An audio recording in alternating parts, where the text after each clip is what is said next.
This is the expansion for Victoria 2 called House Divided.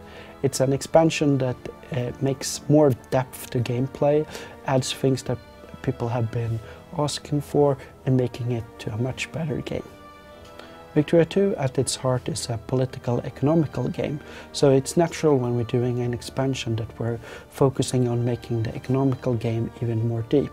One example there is the possibility of investing in other countries when you're a great power. Let's say you're playing France and you think that Belgium is more important to be closer tied to you. Instead of just in the original game when you put diplomatic influence, they're getting them into your sphere, and while they're in your sphere, you get the economical benefits. We've decided to increase this interactivity and make it into a more fun gameplay. What we've done here is that when you play France or any greater power, you can start building factories in non-greater powers. The more factories you have built in percentage-wise compared to others in a country means that you get a much larger share of the economy from that country when you have them in your sphere. The politics in Victoria 2 is probably the most in-depth politics system ever in a game. But we've decided to take this even one step further. Now in this expansion you can manipulate how you want the actual voters to believe in. You can go to a state and say we want to encourage liberal parties, or encourage conservative parties, or encourage socialist parties. And then the party loyalties to parties of that ideology will start growing and become stronger, and then people will vote from inertia because they vote what their friends and what their fathers have voted for. And also that when a party wins an election in a state, they will get a slight bigger boost in loyalty to that party in that state.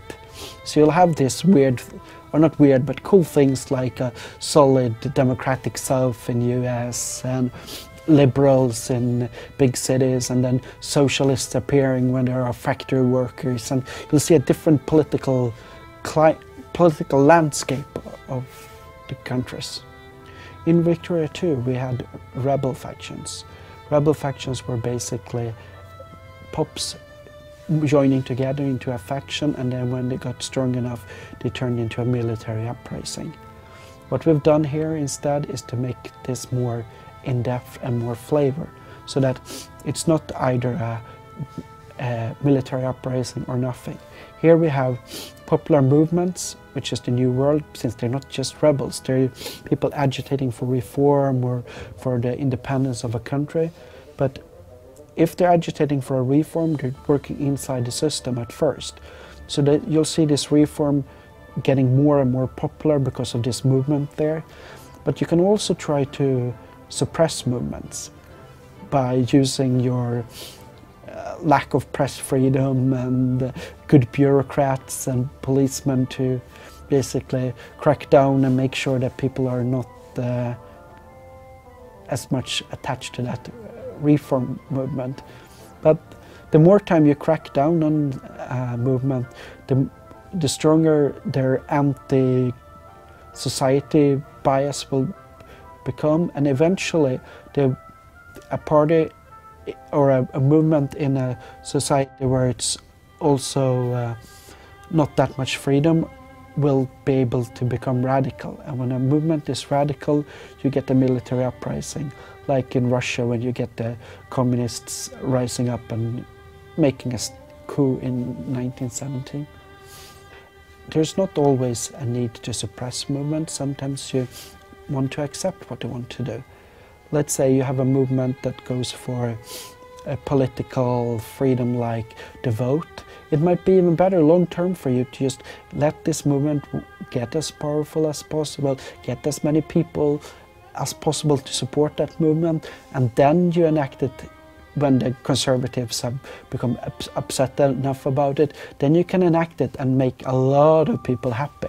So it's about managing when do you want to enact reforms. Should you enact a reform as soon as you can, or should you make it even more likely that more people are backing it, then more people will be happy with it? Or should you take a risk that it's actually a revolution over a simple matter like the vote? there's a lot of different ways to play Victoria 2 in.